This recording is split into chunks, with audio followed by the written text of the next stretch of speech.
All right, so welcome all of you blabbers out there. My name is Angela Leavitt. This is Mike. How do you pronounce your last name?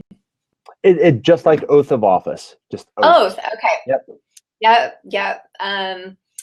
Who is CEO of OnSIP, and this is our fourth. I think this is our fourth blab session. Yeah.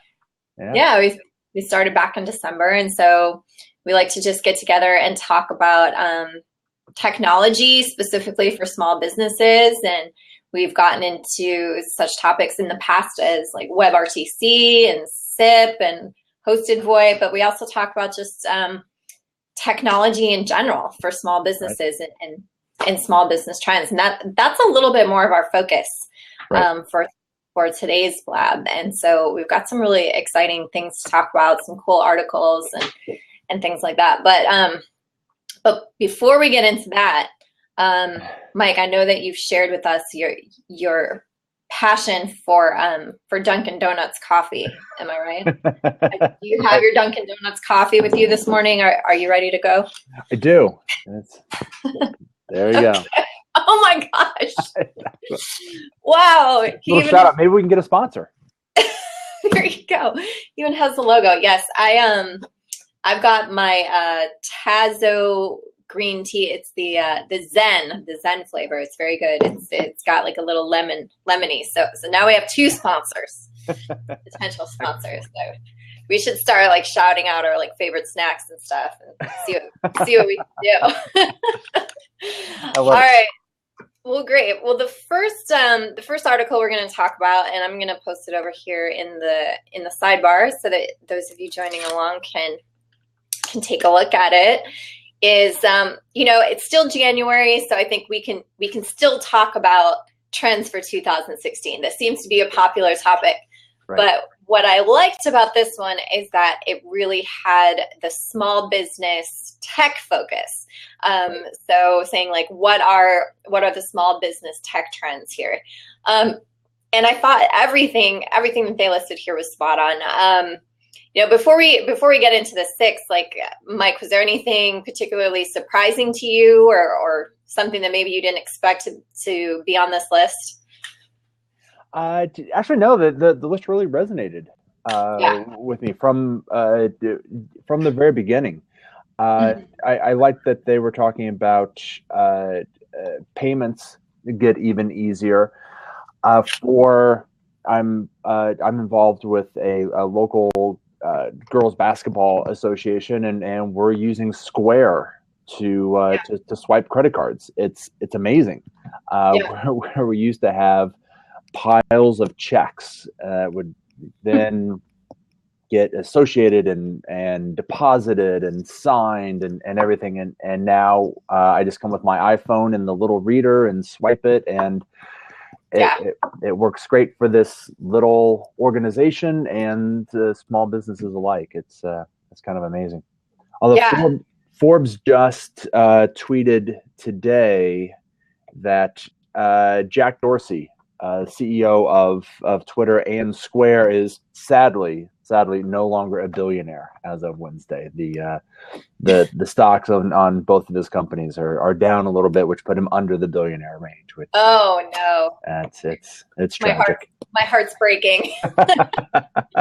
I totally agree with the payments thing. One thing I noticed that my invoicing system did last year is that I can actually connect up authorize.net, which is the program I use to take credit cards, right into the invoice. So if someone receives the invoice, they can just click on that link. It takes them right to input their credit card information, and we're done. And so little things like that, little integrations. The other thing I've noticed too, and this may have some business applications as well, but goes along with what they were talking about. And they're like, oh, even grandma knows how to use PayPal now. But going out to like business luncheons and things like this, like I've been organizing this Women in the Channel San Diego business luncheon, and last 16 of us show up to have lunch at this place, and the idea of splitting the check, because everyone wants it to go on their their business credit card. Right. Well, now there's some apps where like one person can put it on their card and everyone else can use their card to pay that person, you know? Wow. Yeah. Wow. So, you know, some different things like that Yeah. are just going to make payments a lot easier. So, yeah, I really liked that one as well. One thing that I thought that is an interesting thread through all three of the articles that we're going to talk about is the next point here, which is security. Yeah. Yeah. And just seems like I was a little bit shocked. The article talks about, you know, 5,000 company data breaches since 2005, like really, you know, really big ones. And I agree that it seems like, you know, at the expense of adoption of new technologies, that companies are kind of ignoring that piece of it, right? And Right. just kind of saying like, well, we'll deal with it if it comes up. But what's your take on that? What are you seeing, even within your own company or companies you work with? How do we solve the security issue? Yeah, I like the title for it. Security becomes non-negotiable. It really is. In 2015 was a big watershed year for people to realize how much of their information is out there and online. And okay, a little inconvenience of a credit card having to be reissued or whatnot, but it's different when emails are now made public and all kinds of different information, health records and so forth. So yeah, security is really every company, every service provider really needs to look at it and not it makes security not the last thing that they add on at the very end, but really designing from the very beginning, from the top down, to think about the security of the product and everything from the individual transactions to the customer records to obviously the financial information. Right. Yeah. So what are the next steps for let's say a smaller company that doesn't have all of the necessarily an IT department or something like that, but they're starting to employ some of these cloud services that put them at risk of security? Like what advice would you give them on the right security steps to take? Sorry, that's a good question. One of the other articles about moving to the cloud has some good points there, because for a software as a service companies like OnSIP and others, securing that service is a big part of what we do. So as a small company, using more outsourced providers, then less of your company data is in-house, where it's potentially vulnerable to just everyday security breaches as well as social engineering. That's one of the probably biggest ways that your data as a small business can get accessed, is not so much from just straight technically getting at the data, but social engineering, people calling up, pretending to be customers, getting irate that you can't change their password or you can't get the information. And finally, people are just, okay, fine, here it is. Here's your new password. Here, what's your new email address? Okay, fine. Here, let me send it over there. just to get it kind of out of the way. And by using software as a service, those tech support people are really trained in those methods and those ideas, and it becomes hopefully less of a vulnerability Right. for larger organizations to do that. And so it makes it easier and more secure for small businesses than to use software as a service and have that extra security. That's a really interesting point, because I think most people would naturally assume that outsourcing puts your data at more risk. But the truth is that if you're outsourcing to a company who specializes in that, it's probably safer than keeping everything in-house where everyone can kind of access it. Right. So, Yeah, exactly. Yeah, really good point. Okay, so the next point in this article is right in your wheelhouse here. Communications gets embedded. Yeah, I like that. I know.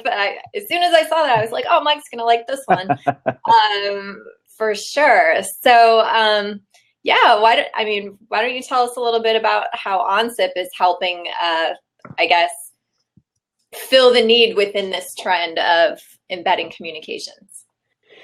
Yeah, I like this, and I agree that communications are just going to become part of websites, part of devices, the Internet of Things. Those things are going to be able to need to communicate with a server or with a human and let them know that there's an issue or something needs to get refilled or that a warning light is on or something. And with OnSIP, we have a JavaScript library called SIP.js that allows people to embed WebRTC into their websites and web applications, and allow WebRTC to use the SIP protocol to do the call setup and tear down and codec negotiation and all of that. Makes it very, very easy with this set of libraries to just add video to a website, and which then makes it easier for customers to come in and get straight to the billing department or straight to the customer service department and the area that they need in customer service and so forth. So yeah, and there are a lot of people working on in this field. They talk about one of the best examples is Amazon's Mayday button, which is the big example for an embedded communications. But yeah, the OnSIP tool for the SIP.js tool for embedding WebRTC easily into a website is right now very, very popular, and we're very excited that that's available and out there in the open source community. Wonderful. What's perhaps the most creative application you've seen of WebRTC technology within a website? Is it usually just connect to support, or what other ways do you see companies using it? We've seen a couple kiosks which are interesting, both some in retail locations where you don't have to like let's say in Best Buy, you've got that little Verizon store that's inside Best Buy. It has to be manned by Verizon people the whole time. Well, what if instead you put a little kiosk there that they could click a button and have a video conference with a Verizon rep there that's someplace else? And so instead of having one per store, maybe you have 20 that can now cover 100 stores, things like that. That's interesting. The travel kiosks that can connect travelers easily right through a touchscreen interface with hotels and restaurants, and those travel kiosks at airports and other tourist destinations. Those are great. So you're right. There's clearly a good use in space for WebRTC just within websites. But when you start to make these applications that are still web-based, but they're nice and quick and easy and robust and live on a little tablet, a little kiosk, then that gets it into a whole different realm, which is really interesting. Right. Yeah, you saying that just made me think of, man, I would love it if my bank had that, because, when I need to go in and meet with a banker, it's always during hours that I'm working, and there are things that I need to do that I can't just do over the phone. And so that would be great to just connect with my banker via video chat. So yeah, for sure. To the ATM. Right? Yeah, that'd be amazing. Awesome. Okay, so the last 2 points on this article, I want to make sure we have enough time to get to the other two. Yeah. One was talking about connected devices for real-time updates. So, notifications of inventory getting low, things like that.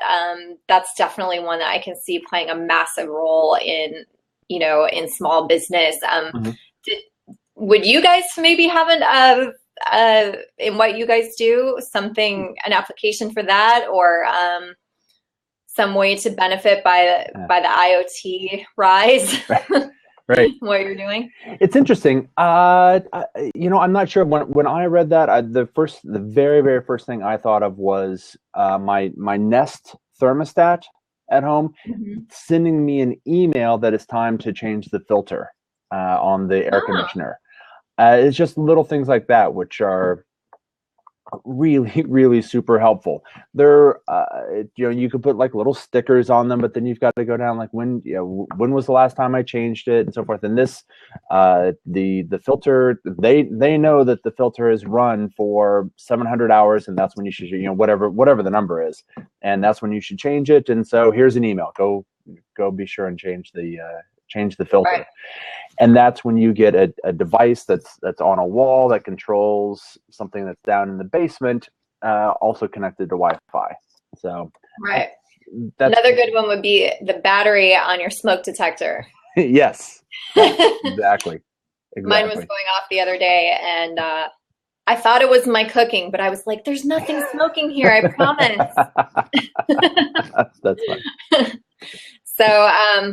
Well, great. And then the last one is talking about wearables. And I know that's something that I definitely want to spend more time on. I don't personally have anything wearable. Like I actually don't like to wear things that like wrist things or like, like that. I make up. Now I'm getting points. Oh my gosh. So it's bad. It's bad. I need my Fitbit for tracking sleep and all that, but then John, our CIO, got me an Apple Watch, and I'm growing into the Apple Watch. It is pretty convenient to be able to respond to text messages just right there on your wrist without having to figure out exactly where your phone is in your house or over in your jacket or whatnot. So having those right on your wrist, and then my friend Ray showed me an Apple Watch game, which is pretty fun. So, and it's really interesting. It's not a dexterity type of thing. Messages come up for the guy stranded on a planet, and you have to tell him what to do. But you can pick. It's kind of like the old choose your own adventure games. So do I go north or do I go south? And you just press a little button, and then he goes off and does it. And then later you get a little message back, and it's interesting. So people are going to start to figure out how to do more and more and more interesting things with the Apple Watch, and the Fitbit. I just like all the data. So I have that's on my wrist 24/7. I'm a big fan of Reddit. It's a community of forums and different things like that. And one thing that went viral on Reddit yesterday was a guy posted an image of his Fitbit when he went through a breakup. And so you could see exactly, and then he put an arrow like right when the breakup happened and how his heart rate was like up over here and all this stuff, and this like got all this attention. I was like, yeah, I can totally see how, not necessarily in that context, but in a variety of contexts, it'd be good to like have access to this information. And, as you were talking, I was sitting here thinking like, when I first got my cell phone, I was in college when I got my first cell phone. And I remember going in and saying like, I'm only going to use it for long distance, right? Because it had gotten to the point where buying a long distance plan was more expensive than just having a cell phone. And I remember thinking, that's all I'm going to use it for, is, calling home or whatever. And the guy in the store was like, oh, no, you're going to find a lot of uses for the cell phone besides that you just can't even imagine. I remember thinking like, I can't think of one thing I would use it for beyond long distance. Right. And of course now, like there's a million uses for it, and we can't live without them. And so I have a feeling the same thing is true for wearable tech. Right. And where some of us like me right now are saying like, I don't know, how I would use it or what I would use it for. For having this conversation again in 5 years, it'd probably be a very different conversation. So just so you know, I'm on Reddit as VoIP CEO on Reddit, and I'm on the VoIP subreddit quite often. and cast iron cooking and a couple Nice. others. So, but Yeah. I didn't see the Fitbit one because I was just over the weekend. I was showing my wife my heart rate during my daughter's brother's full basketball game, and it was like I was working out. So it's kind of funny.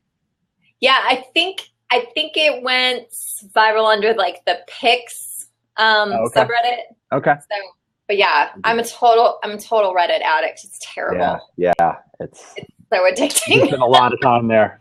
I know. All right. Well, I've posted the next article here up on the side, and this one I thought was really fascinating because it's talking about CIOs, and they're, you really got to feel for these CIOs because the ground is moving underneath them as they're trying to keep up in a very fast race that is changing technology. And so I thought this article was really well written and pointed out some interesting points. One of the first ones I thought that was worth mentioning was talking about how there's really 3 different types of CEOs or CIOs.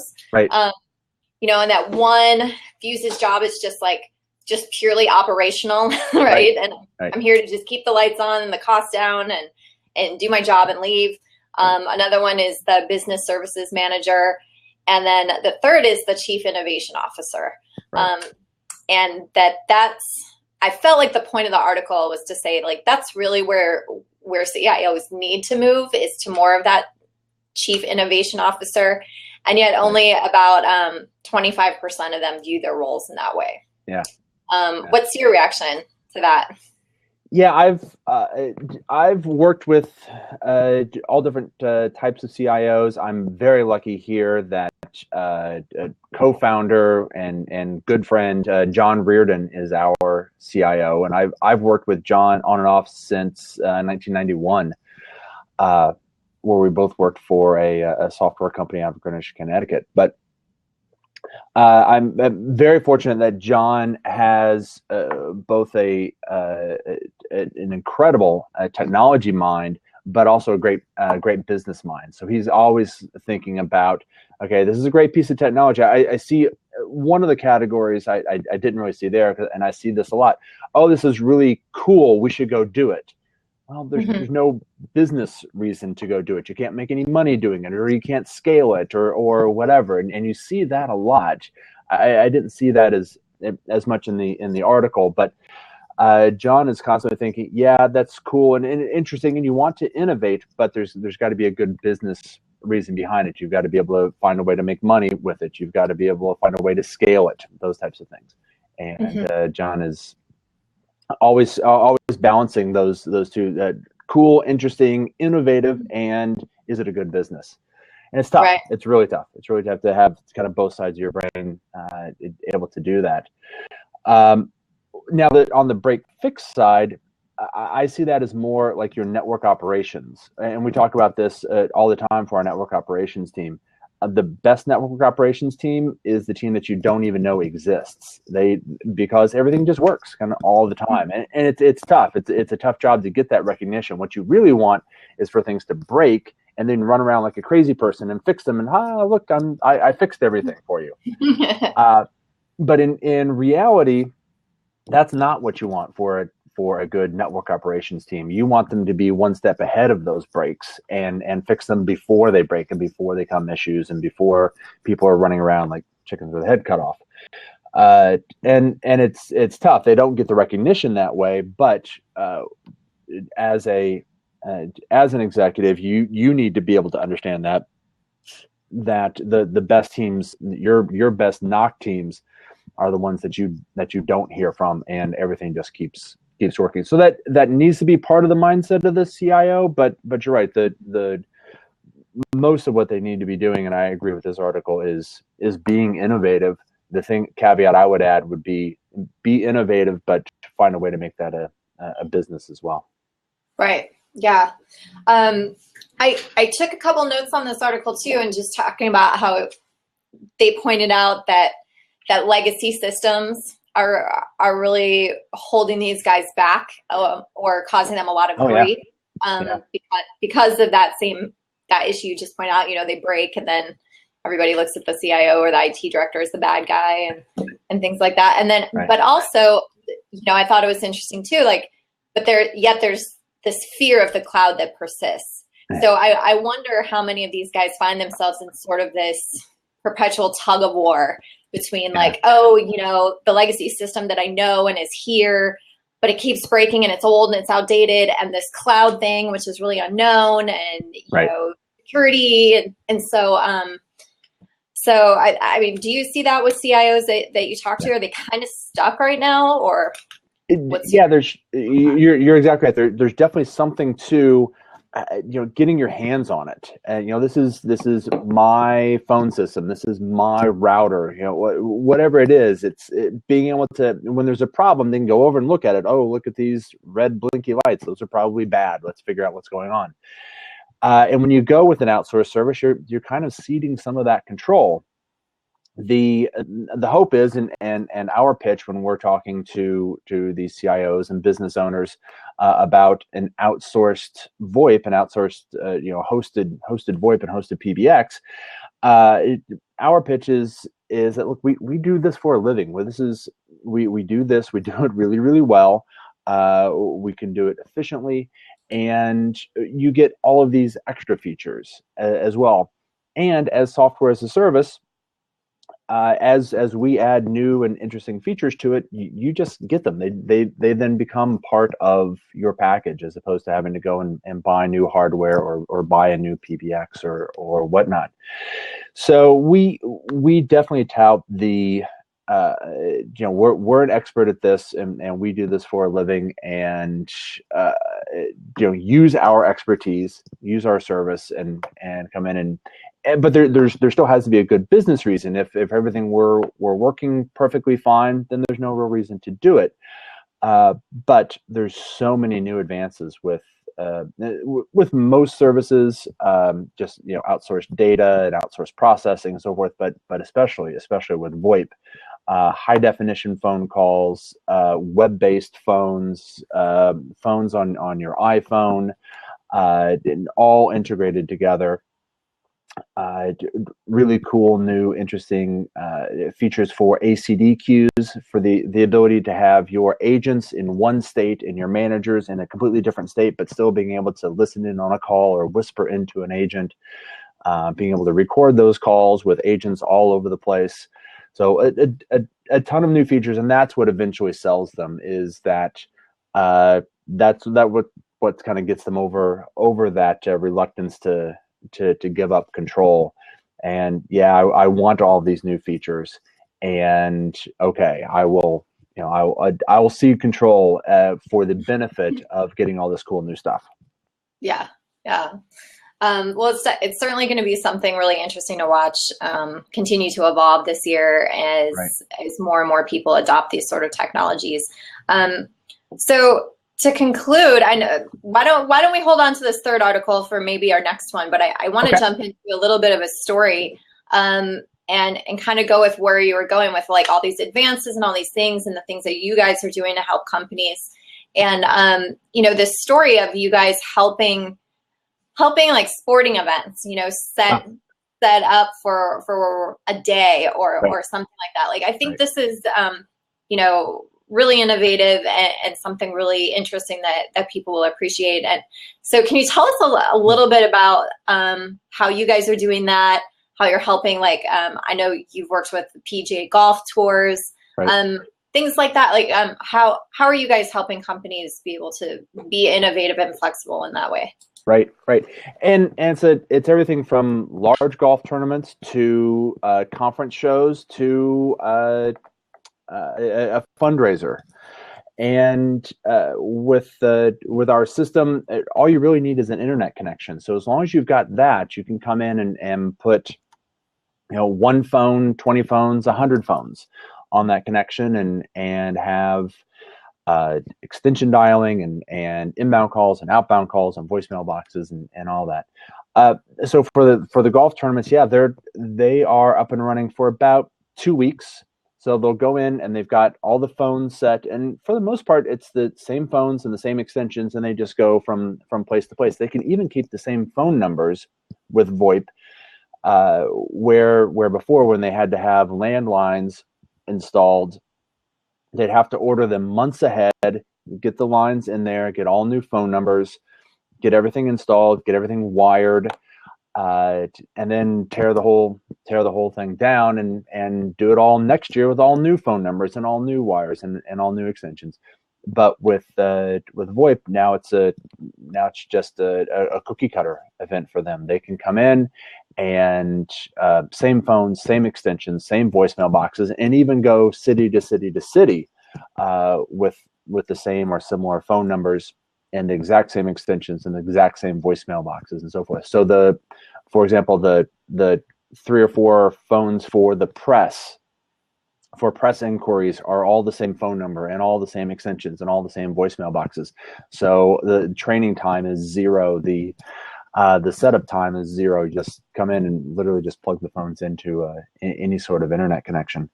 And we've done the same thing for, I think we talked maybe on our first or second show on a company in Atlanta that wanted to do a fundraiser. And they needed 20 people to come in and answer phone calls for a telethon. And they didn't want to go and buy 20 phones and all that. So we just set them up with a software-based phone on a laptop. And then as long as they had an internet connection and people were able to bring in laptops or donate laptops, then they were able to have kind of an instant telethon. Right. So yeah. Pretty. It's really interesting when you don't have to go and install copper lines wherever you are. If you can just phone extensions are nothing more than just another entry into a database, another username and password somewhere, kind of like an email address. So it's with hosted VoIP, it's really just as easy as creating a new email address within your company. Yeah, I'm actually in the middle of moving. We're going to be moving offices, and we're only going 1 floor up, but but it's so nice to just, all I have to do is unplug my phone and disconnect it from the, from the wall, from the internet line, and go upstairs and plug it right back in, and done. There's nothing else to do. The other thing I was going to point out with the PGA golf tours, that, in between, when these guys are traveling from one place to another, they've got all their features, forwarding to their mobile phone. And so even though they're disconnected from the wall, they're not at all disconnected from any of the technology whatsoever. So exactly. Yeah, it's really neat stuff. Any closing thoughts before we wrap it up?